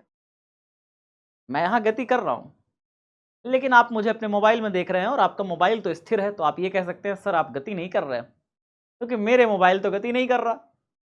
आप जब मोबाइल के रिस्पेक्ट में देखोगे तो कहोगे भैया ना सर गति नहीं कर रहे हैं, कैसे कर सकते हैं सर, तो मेरे मोबाइल के अंदर हैं तो कैसे गति कर सकते हैं? ठीक है ना? तो लेकिन गति क्या होती है? सापेक्ष होती है। किसी चीज के रिस्पेक्ट में हम कोई चीज देखते हैं, ठीक है, वस्तु को बिंदु वस्तु मानकर हम अध्ययन करते हैं। जितनी भी दुनिया में वस्तुएं हैं उनको हम बिंदु वस्तु मान के हम चीजों का अध्ययन करते हैं, ठीक है। बिंदु वस्तु क्या होता है? जैसे मान लीजिए कि कोई वस्तु बहुत छोटी है और रास्ता बहुत बड़ा है, तो हम वस्तु को क्या मानते हैं? बिंदु वस्तु मानते हैं, ठीक है। ठीक है सर। अब उदाहरण कार का सीधी सड़क पर चलना, भैया चलती जाए चलती जाए चलती जाए, चलती का नाम गाड़ी, ये हमारा क्या है? हमारा एक सरल रेखा में गति है। पृथ्वी का सूर्य के चारों ओर घूमना, ये भी क्या है? गति ही तो है एक प्रकार से। तो गति का उदाहरण है, सरल रेखा में गति नहीं कर रहा वो तो घूर्णन गति कर रहा है ना जी, सरल रेखा नहीं है उसकी, है ना। ये गति का उदाहरण हो सकता है, ठीक है। चलो सर अगला देखिए। अब बात आती है सर विस्थापन क्या है, पहले समझ लेते हैं दूरी क्या है, विस्थापन क्या है, इसके बाद हम लोग समझेंगे। सबसे पहले समझेंगे दूरी क्या है, विस्थापन क्या है। दूरी व विस्थापन, इसके बाद हम लोग सारी चीजें समझेंगे। दूरी प्यारे बच्चे, दूरी यानी कि डिस्टेंस, ठीक है, और विस्थापन यानी कि क्या? डिस्प्लेसमेंट। डिस्प्लेसमेंट सर इसका क्या मतलब है डिस्प्लेसमेंट, और ये डिस्टेंस का क्या मतलब है? प्यारे बच्चे बहुत आसान है, आप एक उदाहरण दूंगा आप सब समझ जाओगे, एक उदाहरण से सब समझ जाओगे, ठीक है। जैसे मान लो एक सड़क है सीधी। अब इस सड़क में यहाँ पे कोई बिंदु है, बिंदु ए, यहाँ पे कोई बिंदु है, बिंदु बी, और यहाँ पे कोई बिंदु है, बिंदु सी। एक व्यक्ति है यहाँ पे खड़ा है, यहाँ पे खड़ा है प्यारे बच्चे, ठीक है, यहाँ पे खड़ा है। अब ये यहाँ से ना, यहाँ से ये व्यक्ति ऐसे गया ऐसे गया, यहाँ पे खड़ा था, यहाँ से गया यहाँ पे गया, यहाँ पे आ गया, यहाँ पे आ गया, फिर कुछ देर बाद कहता है कि ना मुझे यहाँ भी मज़ा नहीं आ रहा, तो थोड़ा कुछ दूर आगे चला जाता है, थोड़ा कुछ दूर कहता है कि मैं और आगे जाऊँगा, ये यहाँ से उठता है, थोड़ा सा और आगे चल के यहाँ पे चला जाता है, यहाँ पे चला आता है, ठीक है, यहाँ पे चला गया। तो पहले ये व्यक्ति ए पे था, बी तक गया, बी तक गया तो कितनी दूरी तय किया इसने, इसने दूरी तय करी 5 मीटर। फिर बी से सी दूरी तय किया, मान लो ये 6 मीटर है। तो ध्यान से समझना मेरी बात को, पहले समझने की कोशिश करना। एक व्यक्ति है, पहले ए से चल के बी तक गया, फिर बी से चल के आगे सी तक गया, ठीक है सर, गया। टोटल कितनी दूरी तय करी, कहोगे सर टोटल दूरी तय करी 5 और 6, 11 मीटर की दूरी तय करी, ठीक है। लेकिन ये व्यक्ति फिर सी से चल के वापस बी पर आ गया, फिर सी से चल के फिर वापस बी पे आ गया, तो अब यहीं पे आके खड़ा हो गया। तो इसकी अंतिम स्थिति ये कहलाएगी, ये क्या कहलाएगी, इसकी अंतिम स्थिति कहलाएगी। अंतिम स्थिति, ये यहाँ पे आके रुक गया है, तो ये इसकी अंतिम स्थिति है। जहां से चला था ये इसकी प्रारंभिक स्थिति है, ये क्या कहलाएगी, इसकी प्रारंभिक स्थिति कहलाएगी। तो किसी व्यक्ति की प्रारंभिक स्थिति और अंतिम स्थिति के बीच की जो न्यूनतम दूरी होती है, जो सबसे कम दूरी होती है, न्यूनतम दूरी, न्यूनतम दूरी, उसे क्या कहते हैं पता है, उसे कहते हैं विस्थापन। विस्थापन, न्यूनतम दूरी, उसको क्या कहते हैं, विस्थापन। जैसे ए और बी के बीच के जो बिंदु होंगे, इनके बीच की दूरी कितनी है, ए और बी, प्रारंभिक स्थिति और अंतिम स्थिति के बीच की न्यूनतम दूरी क्या कहलाती है, विस्थापन कहलाती है। तो ए और बी के बीच की दूरी कितनी है, कहोगे सर 5 मीटर, तो इसका विस्थापन कितना हो जाएगा, 5 मीटर हो जाएगा। लेकिन तुम अगर इसके द्वारा तय की गई दूरी निकालोगे कि इस व्यक्ति ने कितनी दूरी तय करी, तो अगर आप दूरी निकालोगे प्यारे बच्चे, डिस्टेंस निकालोगे, तो आप कहोगे भैया गया 5 मीटर, फिर गया 5 मीटर, फिर लौटा भी 5 मीटर, यानी पूरे पथ की लंबाई होती है दूरी। पथ को नापो लंबाई से, कितना इसने तय किया, तो 5 गया, 6 गया, फिर वापस 6 लौट के आया, तो 5 6 11, 11 और 6 17, ठीक है, यानी टोटल इसने दूरी तय करी 17 मीटर। विस्थापन कितना हुआ, सिर्फ 5 मीटर, विस्थापन सिर्फ 5 मीटर का हुआ। विस्थापन क्या होता है, प्रारंभिक और अंतिम बिंदु के बीच की न्यूनतम दूरी होती है। जैसे एक और उदाहरण से समझते हैं, मान लो कि भैया एक त्रिज्या है, एक वृत्त है, समझना है ऐसे, मान लो एक वृत्त है प्यारे बच्चे, एक वृत्त है, ठीक है। वृत्त के इस बिंदु से कोई इंसान चलता है और चल के वापस यहीं आ जाता है, जहां से चला था वहीं वापस आ जाता है। तो इसका प्रारंभिक बिंदु भी ए है और अंतिम बिंदु भी ए है, तो इसका अगर आप विस्थापन निकालिएगा तो विस्थापन क्या हो जाएगा, प्रारंभिक और अंतिम बिंदु के बीच का अंतर, ये तो 0 हो जाएगा, ठीक है। लेकिन अगर आप दूरी निकालेंगे, इसकी जो दूरी होगी वो ये परिधि आएगी, जो पथ की लंबाई आती है, पथ की लंबाई यानी वृत्त की परिधि 2 पाई r हो जाएगा, ठीक है सर, समझ गए। अगर कोई व्यक्ति यहां से चलता है और चल करके कहां पे आता है, चल करके यहां से चलता है और चल करके यहां से चलता है, चल करके यहां पे आ गया, देखिए यहां पे आ गया, यहां से चला चल करके यहां पे आ गया प्यारे बच्चे, बिंदु बी पर, तो क्या होगा, यहां से चल करके अगर यहां पे आ जाता है तो इसने आधा वृत्त चला है, कितना चला है, आधा वृत्त चला है। तो प्रारंभिक बिंदु ये कहलाएगा, अंतिम बिंदु ये कहलाएगा प्यारे बच्चे। इन दोनों बिंदुओं के बीच की जो दूरी होती है ये वास्तव में एक इसकी बराबर होगा, एक व्यास के बराबर होगा। और अगर इसकी त्रिज्या r है तो इसका व्यास कितना हो जाएगा, r और r, यानी कि इसका व्यास हो जाएगा 2r। तो इसका विस्थापन कितना हो जाएगा, 2r हो जाएगा। प्रारंभिक बिंदु a और वस्तु यहां से चल के यहां आके रुक गई, तो अंतिम बिंदु ये, प्रारंभिक बिंदु ए, यहां से चली वस्तु यहां आके रुक गई, तो प्रारंभिक और अंतिम बिंदु के बीच की जो न्यूनतम दूरी है वो ये होगी। नहीं समझे, वस्तु तो यहां से चला था, व्यक्ति यहां से चला, यहां से चलते चलते चलते चलते यहां आया, प्रारंभिक बिंदु ये, अंतिम बिंदु ये, इनके बीच की जो न्यूनतम दूरी है वो ये होगी, इसलिए इसका विस्थापन ये हो जाएगा 2r। अब दूरी कैसे निकालोगे सर, इसकी दूरी निकालने के लिए पूरा जो था ये 2 पाई r था, तो आधा निकालने के लिए क्या करेंगे, 2 पाई r को आधा से डिवाइड कर देंगे, 2 से डिवाइड कर देंगे तो कितना निकलेगा, पाई r। तो ये वाली जो दूरी है वो पाई r हो गई, ये दूरी है, ये दूरी है व्यक्ति द्वारा चली गई। विस्थापन क्या है, प्रारंभिक और अंतिम बिंदु के बीच की न्यूनतम दूरी। इधर से आएंगे तो न्यूनतम पड़ेगा, इधर से आएंगे तो लंबा पड़ेगा, तो जो न्यूनतम दूरी है वो क्या कहलाएगा, विस्थापन कहलाएगा। क्लियर है? और विस्थापन कितना हो जाएगा? व्यास जितना, जो कि है 2r। क्लियर है? चलो सर, नेक्स्ट देखिए। अब बात आता है सर वेग क्या होता है। कोई आपसे पूछे वेग क्या है, तो आप कहोगे सर बड़ा आसान है, वेग निकालना है तो कुल विस्थापन और कुल समय का डिवाइड कर दो।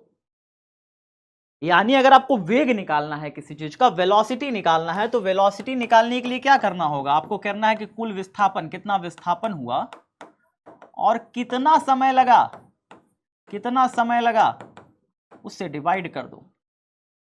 समझे? नहीं समझे? जैसे अगर आपको औसत वेग कैसे निकलेगा, जैसे मान लो कि कोई बॉडी है, यहां से चलना स्टार्ट करती है, ये चलना स्टार्ट करती है, अभी समय है इसका 0 सेकंड, यहां से चलना स्टार्ट करती है। जब ये स्टार्ट करती है तो इसका वेग था u, इसका वेग था u मीटर प्रति सेकंड। अब u तो कुछ भी हो सकता है, 5 मीटर प्रति सेकंड, 10 मीटर प्रति सेकंड, कुछ भी हो सकता है।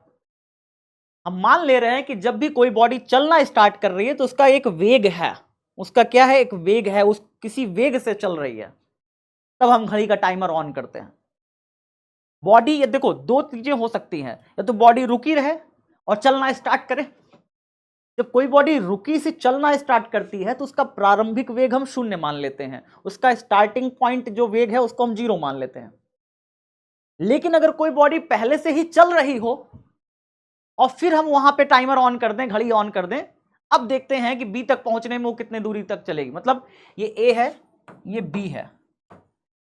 एक तो पॉसिबिलिटी है कि यहां पे गाड़ी रुकी हुई हो, यहां से चलना स्टार्ट करे, बी तक पहुंचे, बी पर हम वेग नोट कर लें कि बॉडी का वेग कितना है, ए पर नोट कर लें बॉडी का वेग कितना है।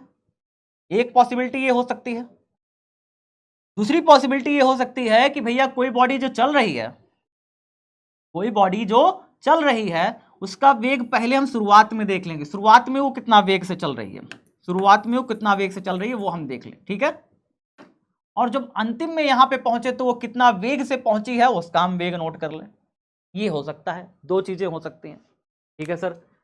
तो वेग क्या होता है? विस्थापन बटे में समय, कितना विस्थापन हो रहा है बॉडी का, कितना समय में हो रहा है, इन दोनों का अनुपात होता है, ठीक है, वेग होता है, ठीक है।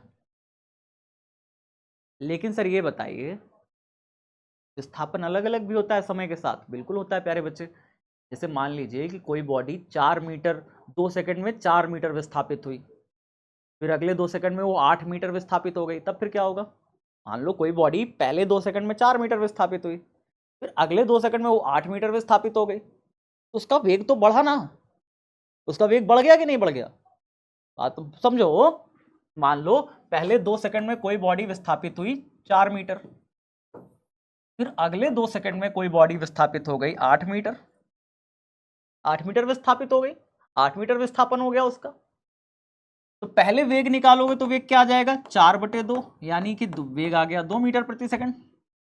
बाद में वेग निकालोगे तो कितना हो जाएगा? 8/2, यानी 4 मीटर प्रति सेकंड। वेग तो डबल हो गया, वेग बढ़ गया कि नहीं? तो कोई बॉडी अगर एक ही वेग से चलती चली जा रही है तो हम बोलेंगे समान वेग में है। और समान वेग में जब कोई बॉडी होती है तो उसमें किसी भी प्रकार का त्वरण नहीं होता। त्वरण क्या होता है? त्वरण होता है जब बॉडी में वेग बढ़ता है, वेग बढ़ता जाता है, तो हम कहते हैं कि बॉडी में त्वरण है। और अगर वेग नहीं बढ़ रहा है बॉडी में, कि भैया पहले जिस वेग से चल रही है बाद में भी उसी वेग से चल रही है, तो हम कहते हैं भैया समान वेग से ही चलते चले जा रहे हो, तो कोई त्वरण नहीं है तुम्हारी बॉडी में, त्वरण शून्य है, शून्य त्वरण है। पहले 2 सेकंड में भी 4 मीटर चले थे, अगले 2 सेकंड में भी 4 मीटर चलोगे, अगले 2 सेकंड में भी 4 मीटर चलोगे, कोई त्वरण नहीं है, कोई वेग में वृद्धि नहीं है। लेकिन अगर पहले 2 सेकंड में तुम 4 मीटर चल रहे हो, अगले 2 सेकंड में तुम 8 मीटर चल रहे हो, अगले 2 सेकंड में तुम 10 मीटर चल रहे हो, वेग तुम्हारा बढ़ता जा रहा है, तो कितने समय में तुम्हारा वेग कितना बढ़ गया? इन दोनों का जो अनुपात होता है, कितना वेग बढ़ा, कितने समय में बढ़ा, इन दोनों का जो अनुपात होता है यही कहलाता है एक्सीलरेशन, त्वरण, ठीक है। तो त्वरण जो होता है वास्तव में ये क्या होता है? वेग में वृद्धि, वेग में वृद्धि, कितने वेग बढ़ा बटे में कितना समय आपने लिया गया समय, या समय अंतराल कहते हैं, समय अंतराल, इन दोनों का अनुपात होता है त्वरण। क्लियर? एकदम क्लियर, समझो यार, बहुत आसान है, ठीक है, अब बात आती है सर वेग निकाल लिया, औसत वेग कैसे निकालेंगे? औसत वेग बड़ा आसान है। मान लो कोई बॉडी जब ए पर थी तो उसका वेग u था, बी पर पहुंचते पहुंचते उसका वेग बढ़ गया और बढ़ के कितना हो गया? v हो गया, वेग बढ़ गया। यानी v वेग ज्यादा है और प्रारंभिक वेग u कम है, वेग बढ़ गया। पहले वेग कम था, धीरे धीरे समय के साथ जब बॉडी आगे आती गई, कार आगे बढ़ती गई तो तेज होती गई, बी पर पहुंचते पहुंचते उसका वेग v हो गया, वेग बढ़ गया। हम यहां पे लिख सकते हैं कि जो v वेग है वो अधिक है, प्रारंभिक वेग कम है। जब औसत निकालोगे ना, औसत वेग, तो औसत वेग आता है कुल विस्थापन बटे लिया गया समय, कुल विस्थापन बटे लिया गया समय। यानी यहां से यहां तक जाने में कुल कितना विस्थापित हुई बॉडी, कुल कितना विस्थापित हुई और बटे में कितना समय लगा। एक ये तरीका है औसत वेग निकालने का। एक और तरीका है औसत वेग निकालने का, एक और तरीका है औसत वेग निकालने का कि भैया यहां का वेग दोनों को जोड़ के 2 से डिवाइड कर दो, v प्लस u दोनों को जोड़ के 2 से डिवाइड कर दो तो भी निकल के आता है औसत वेग। औसत तब भी निकल आता है, औसत तब भी निकल आता है, औसत तब भी निकल आता है। और जो आसान तरीका है, जो किताबों में और एक तरीका रहता है, वो दूसरा तरीका ये है कि हम यहाँ पे अगर हमें औसत वेग निकालना चाहते हैं, औसत वेग निकालना चाहते हैं तो हम क्या करेंगे, कुल विस्थापन बॉडी का कितना हुआ बटे में कुल कितना समय लिया, उन दोनों को डिवाइड कर देते हैं। ठीक है, तात्क्षणिक वेग क्या होता है बाबू? तात्क्षणिक वेग होता है किसी क्षण पर स्थिति परिवर्तन की दर।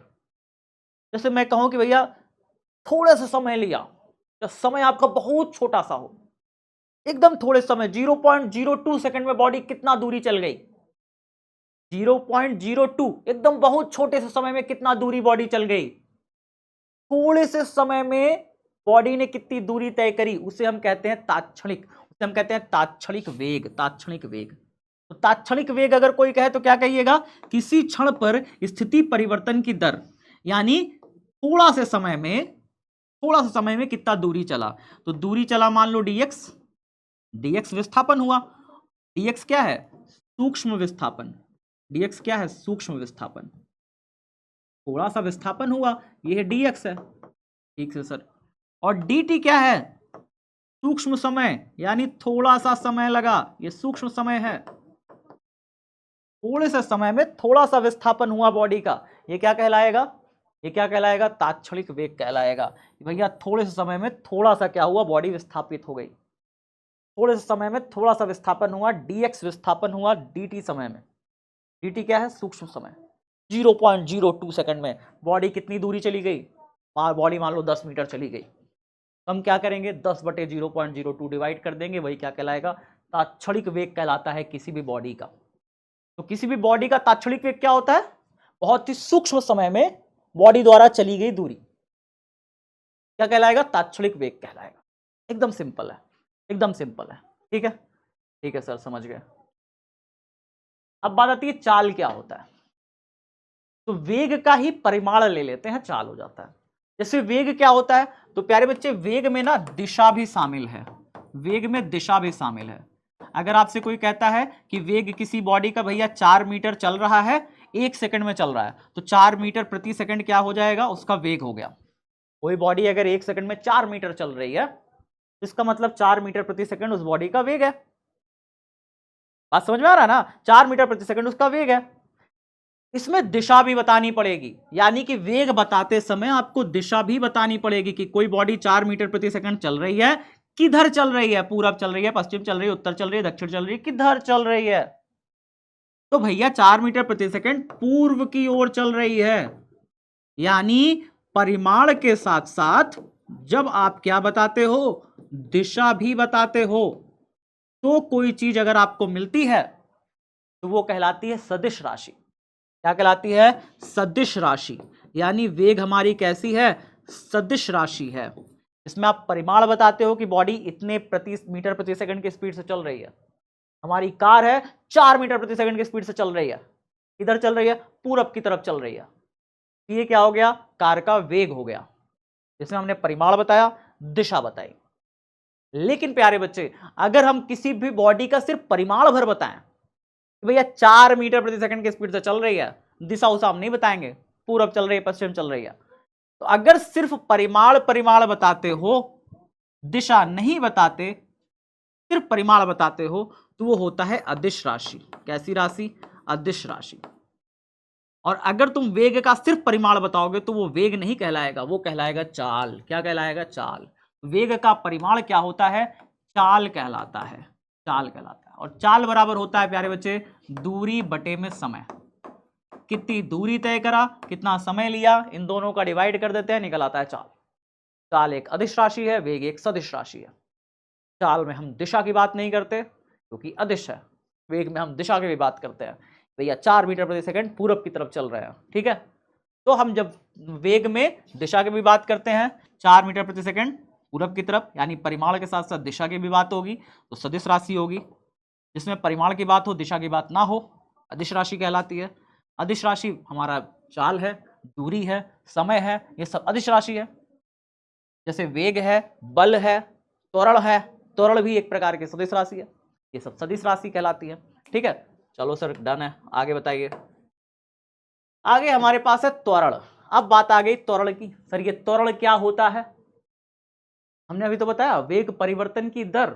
वेग परिवर्तन कितना हुआ, कितने समय में हुआ, कितना समय में हुआ, दोनों बताइएगा। कितना परिवर्तन हुआ, कितने समय में हुआ। देखिए अब मान लीजिए कोई बॉडी ए है, बी तक गई, ए से बी तक गई। कोई कार मान लीजिए ए पर है, ए पर है कोई कार, ठीक है। ए पर कोई कार है प्यारे बच्चे, ठीक है। ए पर कोई कार है, ठीक है। ए पर कोई कार है। अब ये कार कहां जा रही है? देखना, ये कार बी तक जाएगी। ए पर कोई कार है, कहां तक जाएगी? ये बी तक जाएगी। जब ये कार बी तक जाएगी प्यारे बच्चे, तो इसमें परिमाण भी होना चाहिए, दिशा भी होनी चाहिए, दोनों होगा तो इसका वेग हम क्या मानेंगे? मान लो ये रुकी नहीं है, इसका वेग इस समय कितना है? बिंदु ए पर इसका वेग कितना है? बिंदु ए पर इसका जो वेग है वो है u। और ये फिर तेजी से भागते रहा, बहुत तेजी से भागते भागते भागते भागते भागते और तेजी से, मतलब इसका वेग बढ़ता जा रहा है समय के साथ। वेग बढ़ता गया समय के साथ, वेग बढ़ता गया समय के साथ। और फिर जब ये कार पहुंची यहां पे, जब ये कार यहां पहुंची, लेट से ये कार आके आगे कार यहां पहुंच गई।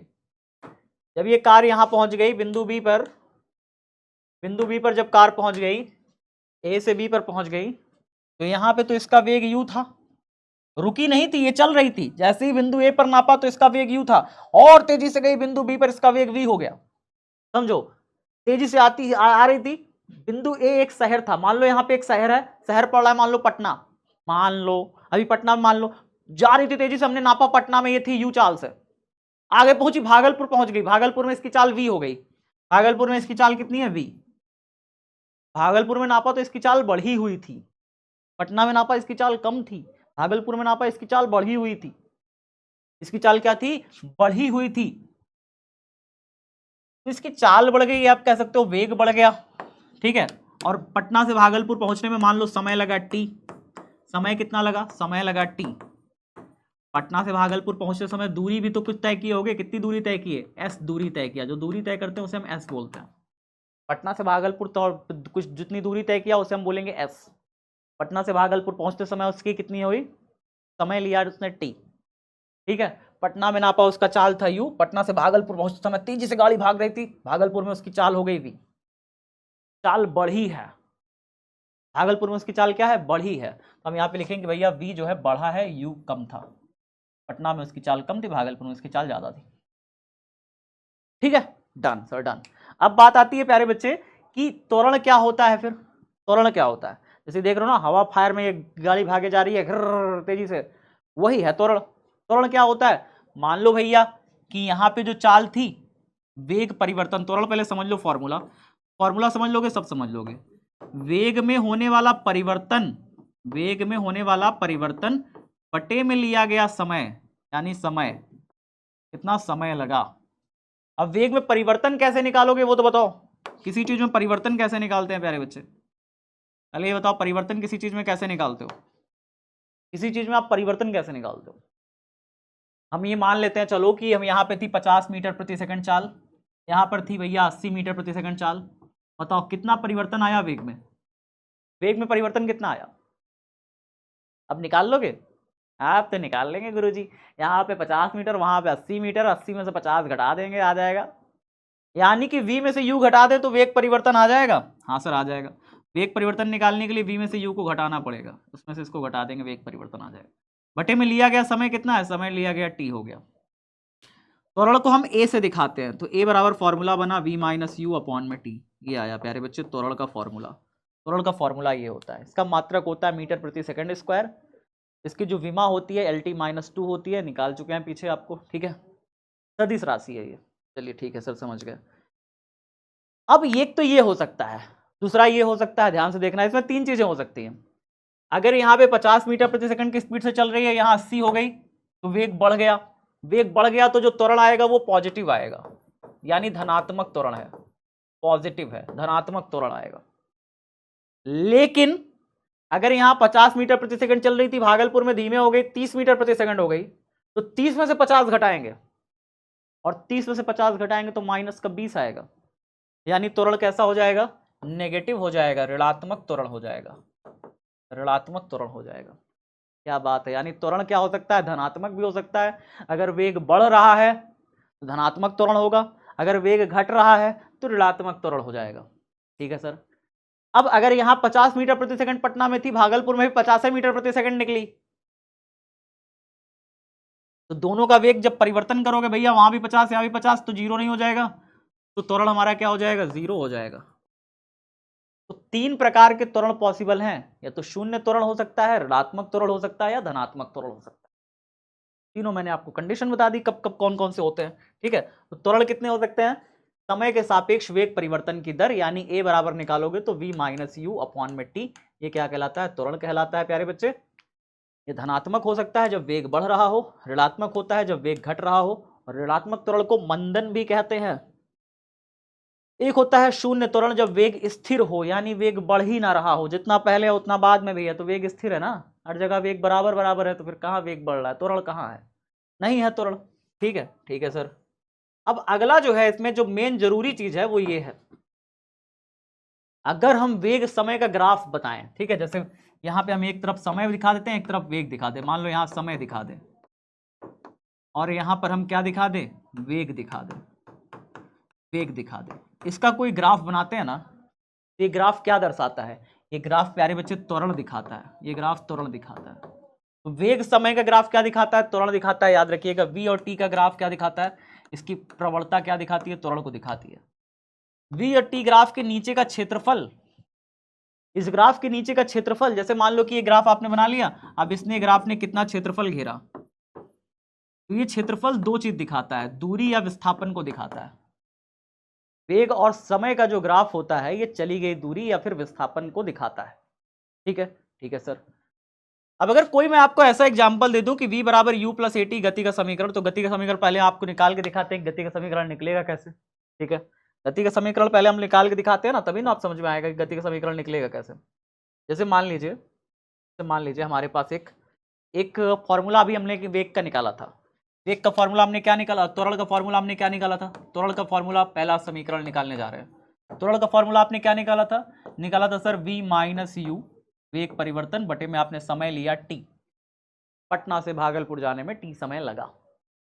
ठीक है, चलो अब ये t भागे में इधर गया गुणा हो गया, t भागे में इधर गया गुणा हो गया, ए टी बराबर कितना हुआ, v माइनस यू इधर आया प्लस हो गया, माइनस यू इधर आया प्लस हो गया, तो u प्लस में ए टी, इधर क्या बचा, इधर बचा सिर्फ v। ये कहलाता है गति का पहला समीकरण। क्या कहलाता है, गति का पहला समीकरण। आपने एक फॉर्मूला बचपन में पढ़ा होगा, चाल बराबर दूरी बटे समय, अभी मैंने बताया भी आपको, चाल बराबर दूरी बटे समय होता है। रख लेंगे वही वाला फॉर्मूला, फिर से रखोगे, देखना चाहते हो कैसे रख के होगा, दिखाते हैं। जैसे अगर मैं कहूँ चाल बराबर दूरी बटे समय, या फिर आप ऐसे कर लो कि विस्थापन बराबर कितना हो जाएगा, विस्थापन बराबर भी तो हो जाएगा नहीं, या आप यह कह सकते हो वेग बराबर क्या हो जाएगा, विस्थापन बटे समय, वेग बराबर क्या, विस्थापन बटे में समय, ऐसे ही लिखते हो ना। हाँ सर। तो अगर मैं विस्थापन को लिखूं s और समय को लिखूं t, तो यहाँ वेग क्या होगा, यहाँ पे औसत वेग लिखिएगा।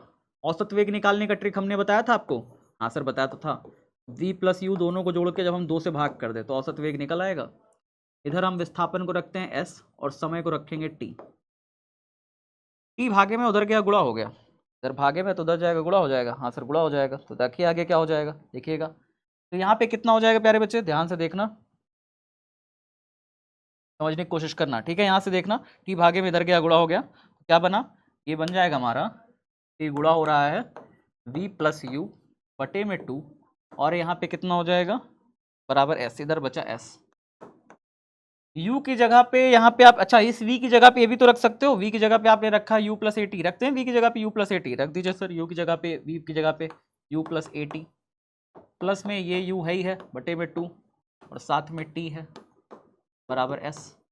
u और u मिलके कितना हो गया 2u प्लस में ए टी बटे में 2 है तो इसके साथ भी 2 लिख दो, इसके साथ भी 2 लिख दो, साथ में t बराबर s। अब ये t गुणा कर दीजिए इसके साथ भी, इसके साथ भी, 2 से 2 कट गया, t इसके साथ गुणा करिए यू टी, प्लस में इसके साथ गुणा करिए ए टी स्क्वायर, कितना हो गया ए t square, T A t square हो जाएगा, लेकिन बटे में 2 है, इसको आप ऐसे लिख दीजिए 1/2, तो you t plus half a t square बराबर ऐसा आया।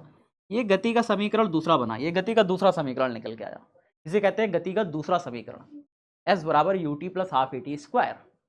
ठीक है सर, गति का एक तीसरा समीकरण भी है, देखना चाहोगे तीसरा समीकरण भी देख लेंगे गुरुजी। तीसरा समीकरण देखने के लिए आपको क्या करना होगा, अभी फॉर्मूला आपने देखा ना, v प्लस में u बटे में 2 बराबर हमने क्या देखा था, वेग बराबर ये औसत वेग हो गया, औसत वेग बराबर क्या हो गया विस्थापन बटे में समय। विस्थापन कितना हुआ s, इसका विस्थापन हुआ, गाड़ी कहाँ से कहाँ गई, पटना से भागलपुर गई, और पटना से भागलपुर तक कितना विस्थापन माना था, s माना था, s दूरी तय किया, ठीक है। बटे में समय कितना लिया, समय लिया t, विस्थापन बटे में समय, वेग इधर औसत वेग रख दिया, ठीक है सर। अच्छा इसमें एक बात बताइए, समय की जगह पर, समय इधर भागे में ना, उधर गया गुणा हो गया, समय v प्लस में u बटे में 2 बराबर s। लेकिन जरा ये बताइए कि अगर मैं समय का फॉर्मूला ये वाला रख दूं तब क्या होगा, जैसे आपने ये रखा था ना v बराबर u प्लस में ए टी, ये ऐसे रखा था है ना, प्लस u इधर आएगा तो v माइनस यू बराबर ए टी, लेकिन a गुणा में है नीचे आया तो v माइनस यू बटे में a बराबर t, ऐसा कुछ बनेगा तब तो। समय t की जगह हम क्या रख दें, v माइनस यू रख दें, रख दीजिए, t की जगह पे रख दें v माइनस यू बटे में a, सॉरी क्या है a है ना, हाँ तो v माइनस यू बटे में a इनटू में क्या बना v प्लस यू बटे में 2 बराबर s। अब ये 2a जो बटे में गुणा में है 2a, ये घूम के उधर जरा गुणा हो जाएगा, 2as बन गया, 2a भागे में उधर क्या गुणा हो गया 2as, v minus u v plus u multiply होके v minus u v plus u, a minus b a plus b, गुणा होके क्या बनाएगा a square minus b square type. अब ये माइनस यू स्क्वायर उधर गया तो plus u square, v square बराबर यू स्क्वायर प्लस में 2as। ये गति का तीसरा समीकरण निकल के आता है, इसको गति का तीसरा समीकरण कहते हैं।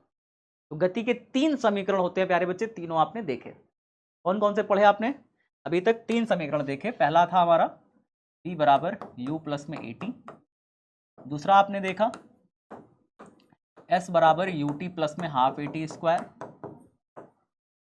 और तीसरा आपने देखा कौन सा v square is equal to u square plus में 2as। ये 3 समीकरण आपने गति के देख लिए, ठीक है, डन सर। अब लास्ट टॉपिक है हमारा इस चैप्टर का जो है आपेक्षिक गति सर। आपेक्षिक गति यानी कि रिलेटिव वेलोसिटी, रिलेटिव मोशन क्या होता है, बहुत प्यारी चीज है प्यारे बच्चे। जैसे कि मान लीजिए कि कोई एक ट्रेन जा रही है, ठीक है, ध्यान समझना बहुत आसान है। जैसे मान लीजिए कि एक इंसान है ए, एक ऐसे जा रहा है, बस है कोई जा रही है, एक दूसरी बस है जो आगे चल रही है, इससे आगे चल रही है ना, ये है इंसान बी, अभी आगे चल रही है तो इसका मतलब इसकी चाल ज्यादा होगी, हाँ सर इसकी चाल ज्यादा है, इसकी चाल है मान लो 50 मीटर प्रति सेकंड, ठीक है सर, और इसकी चाल कितनी है, इसकी चाल है 20 मीटर प्रति सेकंड। अब बी वाला जो है ए वाले को क्या कहेगा, बी वाला ए वाले को कहेगा मेरी चाल ए वाले से 30 मीटर प्रति सेकंड ज्यादा है। ध्यान से सुनना, आपेक्षिक वेग होता क्या है, आपेक्षिक वेग जिसे आप सापेक्षिक वेग भी कहते हो, दोनों आपेक्षिक वेग कह लो या सापेक्षिक वेग कह लो, दोनों एक ही चीज है। होता क्या है, जब आप अपने वेग को किसी दूसरे के तुलना में निकालते हो, तुलना में ज्ञात करते हो कि मेरा वेग किसी की तुलना में कितना कम कितना ज्यादा है, ठीक है, उसी को कहते हैं आपेक्षिक या सापेक्षिक वेग। बी वाला जब कहेगा ए की तुलना में, कहेगा कि भैया मेरी चाल ए की तुलना में 30 मीटर प्रति सेकंड अधिक है, लेकिन ए वाला क्या बोलेगा, मेरी चाल बी की तुलना में 30 मीटर प्रति सेकंड कम है। तो ए का आपेक्षिक वेग ये बोलेगा 30 मीटर प्रति सेकंड कम है, बी बोलेगा मेरी चाल 30 मीटर प्रति सेकंड अधिक है। बात समझे, क्लियर है। तो अगर मैं इसकी चाल को वी बी बोलूं, वी बी 50 मीटर प्रति सेकंड, इसकी चाल को मैं बोलूं वी ए 20 मीटर प्रति सेकंड, तो बी के सापेक्ष ए का वेग निकालूंगा, बी के सापेक्ष ए का वेग, तो वी बी के सापेक्ष ए का वेग वी ए क्या निकलेगा, ये निकलेगा वी बी माइनस में वी ए,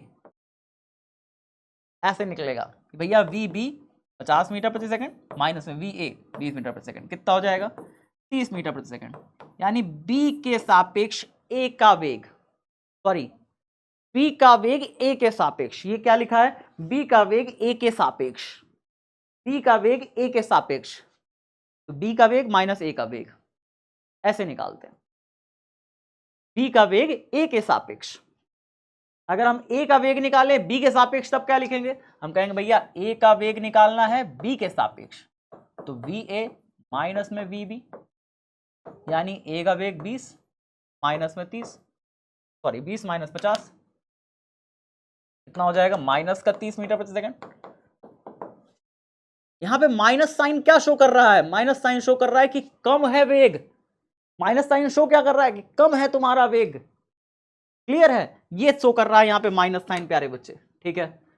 किसी वस्तु की गति दूसरी वस्तु के सापेक्ष देखना क्या कहलाता है, आपेक्षिक गति कहलाता है। मैंने अभी बताया ना आपको, गति सापेक्ष होती है, गति तुलना में निकालते हैं हम, दोनों की गतियों की तुलना में निकालते हैं, यानी किसके सापेक्ष देख रहे हो यह जरूरी है, ठीक है। जैसे मैंने अभी आपको बताया, जैसे यदि वस्तु ए का वेग वी ए और वस्तु बी का वेग वी बी है, तो ए के सापेक्ष बी का वेग निकाल रहे हो ए के सापेक्ष, कैसे लिखोगे, बी का वेग निकाल रहे हो ए के सापेक्ष, तो वी बी ए कितना होगा, ये हो जाएगा वी बी माइनस में वी ए, अभी मैंने आपको बताया बिल्कुल ऐसे।